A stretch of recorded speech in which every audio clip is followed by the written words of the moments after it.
The military base never truly slept. Even at 5:30 in the morning, engines already roared across the compound while floodlights cut through the cold desert air. Radios crackled constantly. Boots slammed against concrete. Helicopters thundered somewhere beyond the outer perimeter. Inside forward operating base Red Canyon near Altanf, discipline controlled everything. Or at least that's what Colonel Nathan Briggs believed. Briggs ruled the base through intimidation more than leadership.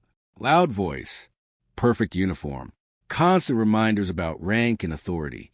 The younger officers feared him. The enlisted soldiers avoided eye contact around him whenever possible. And honestly, Briggs liked it that way. Power felt safer when people looked nervous. That morning already started badly for him. A supply convoy arrived late overnight. 2 mechanics got into a fight near the motor pool, and headquarters demanded updated readiness reports before noon. By sunrise, Briggs was furious at basically everyone. Then she arrived. No escort, no dramatic entrance, no flashing credentials around her neck. Just one woman walking calmly through the administrative wing, carrying a dark folder beneath one arm. She wore a simple combat uniform with minimal insignia visible beneath her field jacket. Clean, professional, quiet. Nothing about her demanded attention immediately, which was exactly why Colonel Briggs underestimated her. Within seconds, several nearby soldiers noticed her first, not because she looked important, because she moved like somebody completely comfortable inside military command environments. Calm eyes, controlled posture, zero hesitation. The woman approached the reception checkpoint near the operations office, while one young corporal checked paperwork nervously. "Name, ma'am?" he asked politely. She handed over temporary clearance documents calmly. "Evelyn Ross." The corporal's expression changed slightly after reading the authorization line near the bottom page, then changed again. Before he could say anything, though, Colonel Briggs walked directly into the hallway. Perfect timing. The colonel immediately noticed the unfamiliar officer standing near his operations section, and something about her irritated him instantly. Maybe because she looked too calm. Maybe because she didn't seem impressed by him. Or maybe because insecure commanders often hate quiet confidence most. Briggs stepped closer with both hands behind his back. "Can I help you, Lieutenant?" he asked casually. The corporal near the desk looked like he wanted to disappear into the floor, because technically she wasn't a lieutenant. But Briggs never bothered checking properly. Evelyn Ross answered politely anyway. "I'm here for the operational review briefing." Briggs smirked immediately. "You." A few nearby soldiers stopped moving quietly. Something about the colonel's tone already felt dangerous. Briggs glanced briefly at her paperwork, without actually reading it fully, then laughed softly under his breath. Headquarters sending junior observers now. Nobody answered. Evelyn remained completely calm. "Yes, sir." That calmness irritated Briggs even more, because arrogant men often mistake composure for weakness. The colonel stepped closer now. "You know," he said loudly enough for nearby personnel to hear. "Most officers at your level usually announce themselves before wandering into restricted command areas." The hallway grew quieter instantly. Some soldiers lowered their eyes already. Others stared carefully at Evelyn's partially hidden insignia beneath the collar of her jacket. Confusion slowly spread across the several faces, because something didn't match. But Briggs kept talking anyway. "You people fresh from headquarters always think a clean uniform equals authority." Another smirk. "Out here, rank actually means something." A mechanic standing near the doorway physically stopped turning his wrench hearing that sentence, because deep down, everybody suddenly sensed the same thing. The colonel was making a mistake. A very serious mistake. Evelyn Ross still said nothing. No anger. No defensiveness. No attempt to interrupt him. Just the silence. And somehow that silence felt heavier than shouting would have. Colonel Briggs mistook it for submission immediately. Big mistake. Because what Briggs didn't understand yet was that Evelyn Ross spent nearly 20 years inside military intelligence and strategic command structures, where calm people control wars, while loud officers simply carried out orders. The corporal near the desk finally gathered enough courage to speak quietly. "Sir, Briggs ignored him completely. He folded his arms now while continuing louder than before. You know what your problem is? Silence. You walk into command zones, expecting respect before earning it. Several nearby soldiers physically froze after hearing that line, because now even they understood something terrible was happening. Evelyn slowly adjusted the folder beneath her arm afterward, still calm, still expressionless. Then finally she spoke, very quietly. Colonel, and for the first time that morning, her voice made the entire hallway nervous. The hallway went completely silent after Evelyn Ross spoke. Not normal silence. The kind of silence soldiers fall into when instinct suddenly tells them something dangerous is happening. Colonel Nathan Briggs smirked slightly hearing her tone, because he still believed he controlled the situation completely. Colonel, Evelyn repeated calmly. Then she glanced briefly toward the young corporal standing frozen beside the desk. Would you please hand me my credentials folder? The corporal swallowed hard immediately. Yes, ma'am. His hands visibly trembled while reaching for the dark folder resting near the scanner terminal. Because, unlike Briggs, the corporal already noticed the classification markings printed near the top page earlier, and now he desperately hoped the colonel would stop talking before things became catastrophic. Too late. Briggs laughed softly under his breath. You headquarters people always love paperwork. A few nearby soldiers stared directly at the floor now. Nobody wanted accidental eye contact during what was quickly becoming career-ending territory. Evelyn accepted the folder calmly from the corporal, then opened it slowly. No rushing, no emotion, just precision. The colonel watched impatiently with arms crossed while she removed a single identification packet from inside. Dark blue, restricted clearance seal. Several officers standing farther down the hallway immediately stiffened seeing it. One intelligence sergeant actually whispered, "Oh no!" Briggs frowned hearing that. Finally, for the first time since the conversation started, he looked carefully at the insignia near Evelyn Ross's collar, and instantly felt his stomach tighten. Not Lieutenant Barr's. Stars. Subtle. Field-colored. Easy to miss unless someone actually bothered paying attention properly. Briggs stared harder now, then looked back down at the credentials packet she calmly handed him. His expression changed immediately. Confusion first, then disbelief, then absolute panic, because the woman standing in front of him wasn't junior command staff. She wasn't even remotely inside his chain of authority. Deputy Director Evelyn Ross. Strategic Operations Oversight Division. Level 7 clearance. Direct Pentagon authorization. The colonel's face visibly lost color while reading. Nearby soldiers watched in complete silence now. Nobody moved. Nobody breathed properly. Briggs looked back up at her slowly. His voice suddenly sounded very different. Ma'am. Too late. Way too late. Evelyn calmly closed the folder again. No anger showed on her face, which somehow terrified the colonel even more, because experienced officers understood something important. The calm ones were always the most dangerous. Briggs straightened immediately. I apologize for the misunderstanding. Evelyn interrupted him quietly. No, Colonel. Silence. You made assumptions. That sentence hit harder than yelling would have. The hallway remained frozen around them. One operations captain near the doorway physically looked away, trying not to witness any more of this disaster directly. Briggs attempted recovering anyway. Ma'am, if I had known. That's exactly the problem. Her voice never rose. Not once. You only value respect after discovering rank attached to it. Nobody in the hallway would forget that sentence afterward. Ever. Briggs opened his mouth again, then stopped, because, honestly, there was nothing intelligent left to say anymore. Evelyn Ross studied him silently several seconds.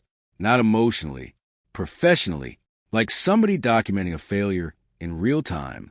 Then she asked one simple question. How many officers under your command have you spoken to this way before today? The colonel couldn't answer, because deep down, he already knew the truth. Too many. A communications officer suddenly entered the hallway carrying a classified tablet. He stopped instantly after seeing the atmosphere, then noticed Evelyn Ross standing beside Colonel Briggs, and immediately snapped to attention, so sharply several people flinched. Ma'am. Now everybody understood fully. This wasn't some visiting administrator. This was somebody connected directly to strategic oversight at levels most base personnel never interacted with personally. Briggs felt sweat building beneath his collar, despite the cold air conditioning running through the hallway. Evelyn turned slightly toward the communications officer. Has command been informed I arrived? Yes, ma'am. Regional command is already en route.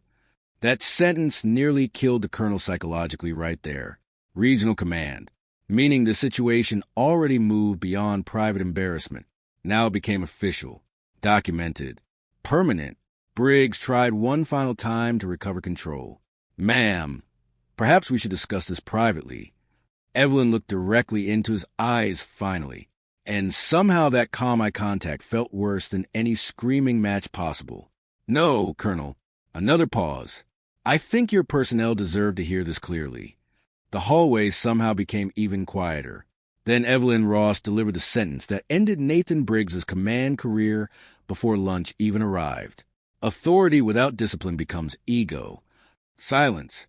And ego inside military command structures gets people killed. Nobody moved after Evelyn Ross finished speaking. Not Colonel Briggs. Not the communications officer. Not the soldiers crowded silently along the hallway walls, pretending not to listen, because everyone there understood the same thing instantly. This was no longer an awkward misunderstanding. This was command failure happening in real time. Colonel Nathan Briggs stood completely rigid now with humiliation spreading visibly across his face. Not because Evelyn raised her voice. Because she didn't need to. Her calmness made everything worse. Regional command arrived 7 minutes later.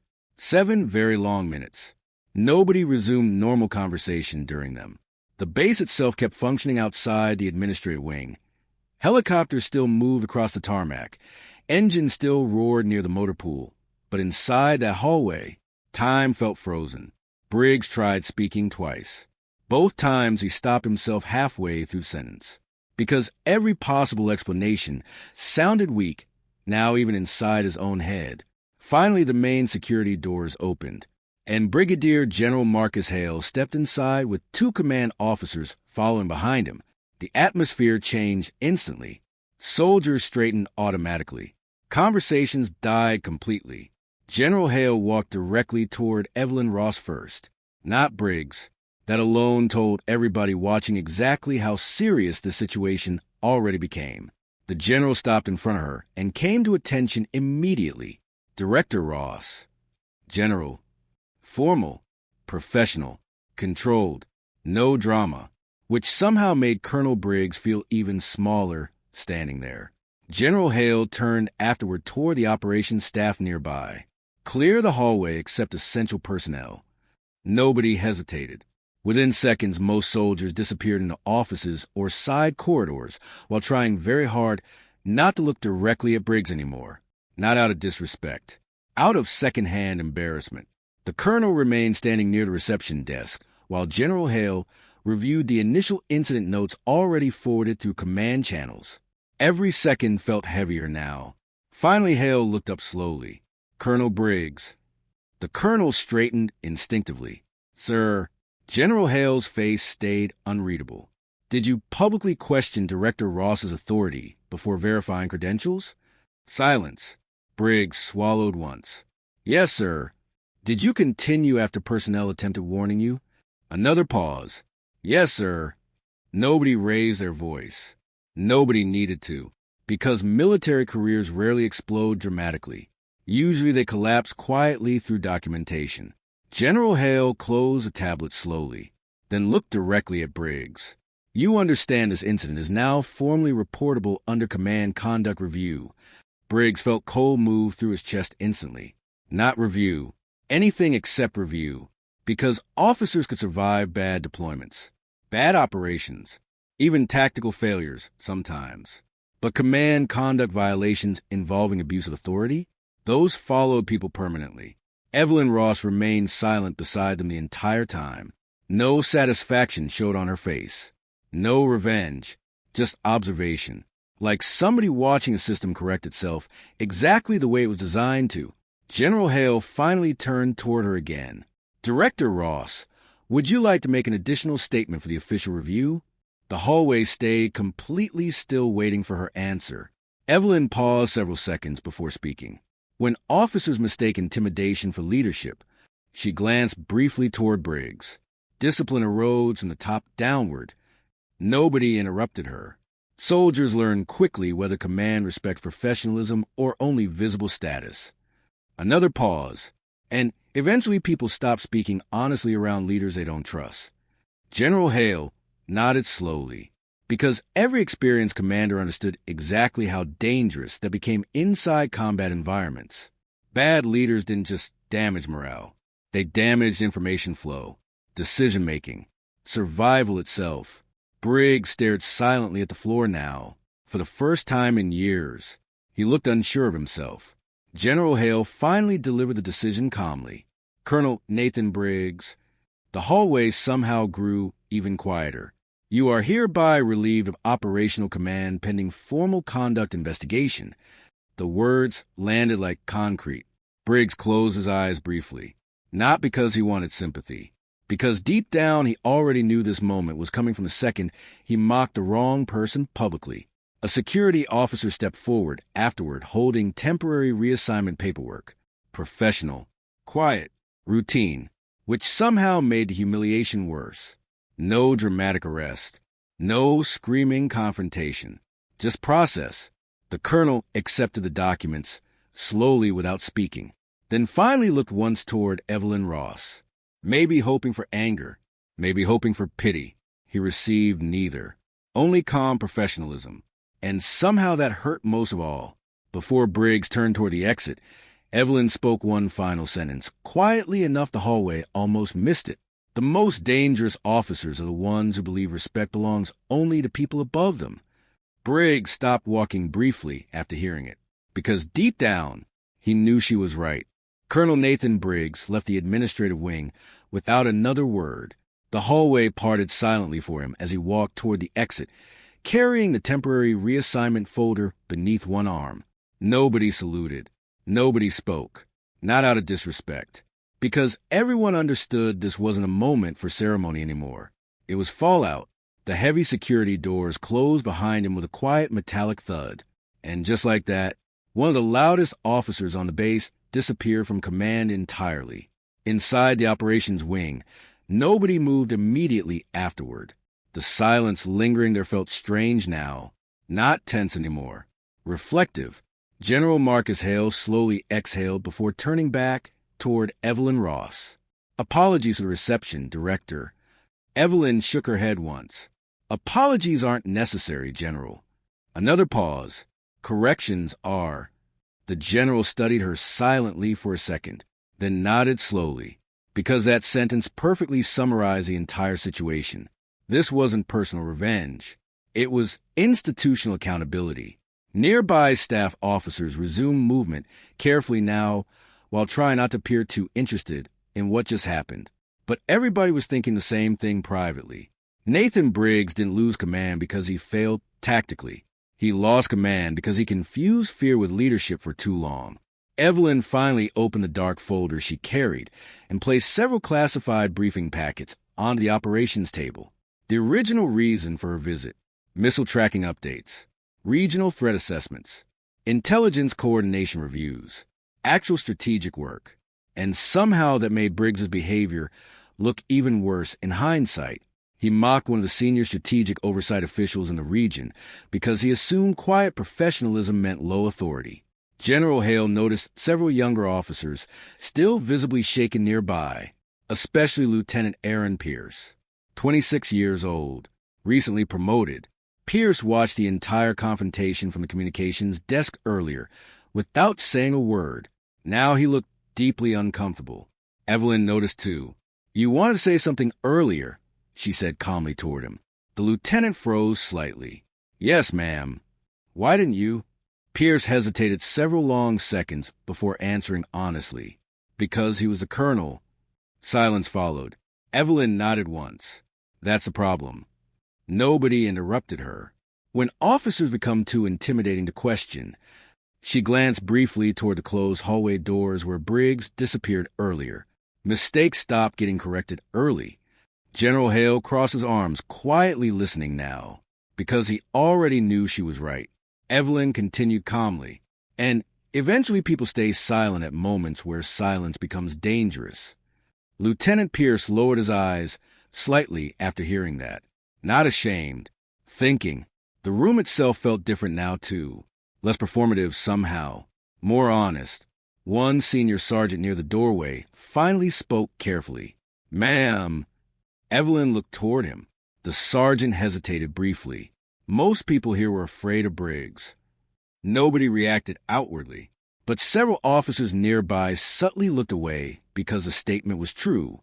The sergeant continued quietly. He wasn't bad at operations. Another pause. Just bad at people. General Hale rubbed one hand slowly across his jaw hearing that, because military organizations struggle with this problem constantly. Some commanders achieved results through pressure and fear for years before the damage underneath finally surfaced publicly. Evelyn Ross closed the classified folder calmly afterward. "Fear creates obedience," she said softly, "but trust creates discipline." The operations room stayed silent after that sentence, because deep down, everyone there understood the difference immediately. Hours later, word about the incident spread quietly across the base despite official attempts keeping details controlled. Not gossip exactly. Lessons. Soldiers repeated the story carefully in maintenance bays, guard towers, and mess halls. The arrogant colonel, the quiet woman from headquarters. The moment everything flipped. But strangely, most people didn't focus on Briggs getting removed from command afterward. They focused on Evelyn Ross staying calm the entire time. No screaming, no humiliation, no ego. Just control. That part impressed soldiers most, especially the younger ones. Late that evening, Lieutenant Pierce sat alone inside the communications office reviewing personnel reports when Sergeant Miller walked in carrying coffee. The older sergeant placed one cup beside him quietly. Pierce stared at the paperwork for another moment before speaking. "You know what scares me?" Miller leaned against the doorway. "What?" Pierce looked toward the dark hallway outside. That if she didn't outrank him, he paused, nobody would have stopped him. The sergeant didn't answer immediately, because honestly, that thought bothered him too. The investigation into Colonel Nathan Briggs moved quietly. No dramatic headlines. No public scandal. That's how the military usually handle command failures at higher levels. Quiet paperwork. Closed-door reviews. Permanent consequences. Within 2 weeks, Briggs officially lost command of Forward Operating Base Red Canyon. By the end of the month, reassignment orders moved him stateside pending formal evaluation. And everyone on base understood the truth, even if nobody said it directly. His career was finished. Not because he lost control during combat. Not because of tactical mistakes. Because he abused authority so casually that nobody around him felt safe speaking honestly anymore. And military organizations eventually collapse when fear becomes stronger than communication. Lieutenant Aaron Pierce thought about that constantly afterward, especially at night, because the more he replayed the incident in his head, the more one realization kept bothering him deeply. If Evelyn Ross hadn't outranked Briggs, nobody would have intervened. That truth sat heavily inside the minds of many younger officers after that day. One evening, Pierce found Evelyn alone inside the operations room, reviewing intelligence reports beneath dim desk lighting. Most personnel already left for the night shift rotation. The base felt quieter now, almost peaceful. Pierce hesitated near the doorway before speaking. "Ma'am." Evelyn looked up calmly. "Yes, Lieutenant?" Pierce stepped inside slowly. "I've been thinking about what happened." She closed the folder in front of her gently. And the young lieutenant struggled, finding the right words. Finally, he admitted quietly, "I don't think anybody here would have defended you if your rank was lower." Silence followed. Evelyn studied him several seconds before answering honestly. "I know." That answer hit Pierce harder than expected. Not angry, not surprised, just accepting reality. Pierce frowned slightly. "That doesn't bother you?" Evelyn leaned back, slightly in the chair afterward. It bothers me enough to keep doing this job. Another pause. Military systems depend on discipline. She glanced briefly toward the dark hallway outside. But discipline becomes dangerous when people stop questioning behavior that's obviously wrong. Pierce nodded slowly, because now he understood something important too. The problem was never just Briggs. The problem was all the people who stayed silent around him for years because his rank intimidated them. Evelyn eventually stood and walked toward the operations window overlooking the airfield outside. Transport helicopters sat beneath floodlights while soldiers moved across the tarmac far below. "Do you know why we commanders hate calm people?" she asked quietly. Pierce shook his head. "Because calm people aren't easy to control emotionally." Another pause followed. "They can't intimidate you if you refuse to panic." The lieutenant stared at her silently afterward, because suddenly the entire confrontation from that morning looked different now. Briggs lost control the second Evelyn Ross refused reacting emotionally to him. That calmness exposed his insecurity publicly, without her ever needing to attack him directly. Outside the office, word about the incident continued spreading through military circles quietly over following months. Not official details. Lessons, stories told between soldiers during deployments and training rotations.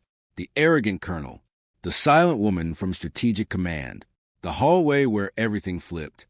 But the story changed slightly every time people repeated it, because eventually the incident stopped being about rank entirely.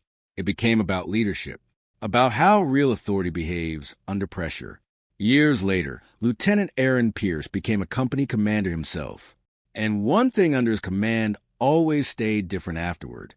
Junior personnel could question him openly without fear, not disrespectfully. Honestly, because Pierce never forgot the look on Briggs's face when the room finally stopped fearing rank and started respecting truth instead. Meanwhile, Evelyn Ross continued moving between bases, operation centers, and overseas command structures exactly the same way she always had. Quietly, professionally, without needing attention. Most younger soldiers never realized who she was immediately when meeting her, and honestly, she preferred it that way. One rainy evening years later, Pierce asked her during a conference briefing if she regretted not humiliating Briggs harder publicly when she had the chance. Evelyn looked almost confused by the question, then answered simply, "If somebody destroys themselves through arrogance." She paused briefly. "You don't need to help them." That sentence stayed with Pierce longer than almost any battlefield lecture he ever received afterward. Because deep down, everybody eventually learns the same truth about leadership. The loudest person in the room usually isn't the strongest one, and the people most obsessed with reminding others about their authority often understand real authority the least.